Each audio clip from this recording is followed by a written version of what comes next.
চলে। মুসলিমদের মধ্যে একটা পার্টি উঠেছে যার কোনো অস্তিত্ব নেই সারা বাংলায়। এই পার্টিরা একটা সর্বদলীয় বৈঠকে তারা অংশগ্রহণ করতে পারে না। এই পার্টি এই যে এসআইআর চলছে বিএলএ এজেন্ট নিয়ে করতে পারে না। তাদের রাজনৈতিক কোনো স্বীকৃতি নেই। শুধুমাত্র টুপি মাথায় দিয়ে মিথ্যা কথা বলে সংখ্যালঘু সমাজকে বোকা বানিয়ে ইসলামকে বিপদে পরিচালিত করে কিছু দালাল আছে, সেই দালালগুলো আজকে মানুষকে বোকা বানিয়ে মানুষকে বিপদে পরিচালিত করতে চাইছে। আমি এই পারগাতিতে বলি, পারগাতির কিছু দালাল আছে 2021 সালে যারা আইএসএফ কে ভোট দিয়েছিল। আমার এখানে অনেক সাধারণ মানুষ এখানে আছে, দাঁড়িয়ে আছে। 5 বছর তো আপনারা সেই দালালদের টিকি দেখতে পাননি। পারগাতি লাইট করতে গেলে তৃণমূল কংগ্রেস। আজকের পারগাতি থেকে যদি আমি গোলাম হোসেন ভাই মরে যাই, মনে হবে আমি নিউ টাউনের কোন একটা রাস্তা দিয়ে যাচ্ছি। কৃতিত্ব আইএসএফ এর বিজেপির নয়, কৃতিত্ব মমতা বন্দ্যোপাধ্যায়ের, এটা মাথায় রাখবেন। আজকে সদানন্দের মোড় থেকে দেউলি যাচ্ছি, 5.5 মিটার রাস্তা, 2-3টে গাড়ি পাশাপাশি যেতে পারে। স্বাধীনতার পরে আমরা দেখিনি, বামফ্রন্টের সময় দেখিনি। আজকে গোটা দেউলিপুরের অলিতে গলিতে পিচের রাস্তা, কংক্রিটের রাস্তা, প্রত্যেকটা বাড়িতে বিদ্যুতের বাতি। বয়স্করা বার্ধক্য ভাতা পাচ্ছে, কেউ জয় জঙ্গল পাচ্ছে, কেউ জয় বাংলা পাচ্ছে। আমার আদিবাসী ভাই বোনেরা, আমার হিন্দু ভাই বোনেরা, আজকে মমতা বন্দ্যোপাধ্যায়ের জন্য একটা সম্ভব হয়েছে। আজকে আমাদের কবরস্থানগুলোকে সরকার কোটি কোটি টাকা দিয়ে আজকে প্রাচীরের ব্যবস্থা করছে। আজ আমাদের হিন্দু ভাই বোনেদের জন্য আজকে শ্মশানে চুল্লি বানিয়ে দিচ্ছে। আজকের গোটা বাংলা জুড়ে আমরা যারা মুসলিম, আমাদের ফুরফুরা শরীফ বলি, গাজী বাবার ভুটিয়ারি শরীফ বলি, আজ কোটি কোটি টাকা সেখানে বরাদ্দ করছে। অন্যদিকে আমাদের হিন্দু ভাই বোনেরা যারা আছে তাদের যদি বিভিন্ন মন্দিরগুলোতে কোটি কোটি টাকা আজকে সরকার খরচ করছে। এটাই হচ্ছে বিরোধীদের জনতা। আমি বিরোধীদের অনুরোধ করবো, এই পারগাতিতে কিছু জার্মান বেইমান আছে। এটা ইন্ডিয়ান বেইমান নয়, এটা জার্মানি, এটা হিটলারি। জার্মানি হিটলার ছিল এক বড় বেইমান, আর সেই বেইমান এখানে কথা আছে। আর এই জার্মানি বেইমানদের সঙ্গে কিছু আমাদের খুচরো বেইমান তারা যোগাযোগ রাখে। কোনো লাভ হবে না। পারগাতিতে 4টে ভোট দিয়ে 200 ভোট দিয়ে তৃণমূল কংগ্রেসকে দুর্বল করা যাবে না।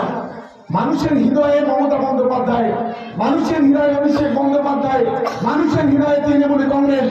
4টে দালাল আমাদের টিকি ছেড়ার ক্ষমতা নেই। আবার একটা জিনিস আমরা দেখি, ভোট হয়ে গেলে এই দালালরা কারোর শালা হয়, কারোর ভগ্নিপতি হয়, কারোর খালা হয়, কারোর খালু হয়, কারোর মাতো হয়, কারোর পৌতো ভাই হয়। ভোটের আগে হয় অন্য কিছু, আর ভোট হয়ে গেলে আমাদের নেতাদের বড় বড় আত্মীয়তা তখন চলে আসে। আমি আমাদের নেতাদের কাছে পরিষ্কার বলছি, ভোটের পরে এই দালালটি করবেন না। ভোটের পরে এই শালা, চাচাতো ভাই, খালাতো ভাইয়ের পরিচয় দেবেন। আমরা মনে করবো সবচেয়ে বড় বিশ্বাসঘাতক সেই আমাদের দলে। তার বিরুদ্ধে আপনারা নিশ্চিন্তে থাকুন। মমতা বন্দ্যোপাধ্যায় আছে, অভিষেক বন্দ্যোপাধ্যায় আছে। আমরা গ্রামের বাড়িতে কাজ করি, আমরা কারোর কাছে ভিখারির মতো হাত পাতি না। টুপি মাথায় দিয়ে মিথ্যা কথা বলে দালালি করি না। আমরা বলি না যে রাজ্য সরকারকে ক্ষমতা এই সমর্থন করলে ইমান চলে যাবে। আমরা বলি না আমাদের নামে দরুদ পড়ো। আজকে যে দালালরা এই ধরনের কথা বলে, আমি বাংলার মানুষকে, ক্যানিংপুরের মানুষকে সজাগ হতে বলবো, সতর্ক হতে বলবো। এর বিরুদ্ধে প্রতিবাদ আন্দোলন সংগঠিত করতে হবে, এটা মাথায় রাখতে হবে। আমি তাই অনুরোধ করবো, আগামী 16 তারিখ যারা আমাদের ক্যানিং পূর্ব নিয়ে কথা বলে, ক্যানিং পূর্বের মানুষ নাকি তৃণমূল কংগ্রেসের সাথে নেই। আজকে দেউলি ট্যুর যে লোকটা জোগাড় করেছে, যদি বিজেপি, আইএসএফ বা সিপিএম একটা বিধানসভায় যদি একটা লোক জোগাড় করতে পারে, আমি রাজনীতি ছেড়ে দেবো। আমি কথা দিচ্ছি। আমরা 24 ঘন্টা মানুষের সঙ্গে থাকি, আমাদের কর্মীরা 365 দিন 65 দিন মানুষের সঙ্গে থাকি।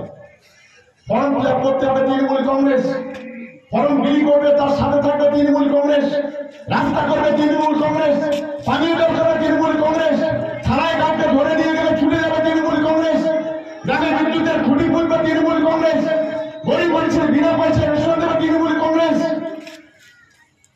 আর খাবে একজন আর খাবে বাবার আর গাইবে কাকার, এই জিনিস কিন্তু মেনে নেওয়া যাবে না, এটা মাথায় রাখতে হবে। এটা তার বিরুদ্ধে আগামী দিনে জোরদার লড়াই চলবে। এটা শান্তির যারা বিরোধিতা করবে, যারা উন্নয়নের বিরোধিতা করবে, তাদের সঙ্গে কোনো সম্পর্ক ক্যামিং পূর্বে নেই। এটা আমি দায়িত্ব নিয়ে আজ বলে দিচ্ছি। আগামী দিনে লড়াই কঠিন হবে, কঠিন থেকে কঠিনতম হবে। আমরা কাউকে পরোয়া করি না, দুজন একমাত্র মমতা বন্দ্যোপাধ্যায়, অভিষেক বন্দ্যোপাধ্যায় ছাড়া কোনো বিরোধী দল কেন, যদি সেই ডোনাল্ড ট্রাম্প আসে তবু তাকেও আমরা পরোয়া করি না। ক্যানিং পূর্বের ছেলেরা হলো বাঘের বাচ্চা, তৃণমূল কংগ্রেসের। ক্যানিং পূর্বের মা বোনেরা হচ্ছে টাইগার, যারা এইসব সূচক ইঁদুরগুলোকে গুরুত্ব দেয় না।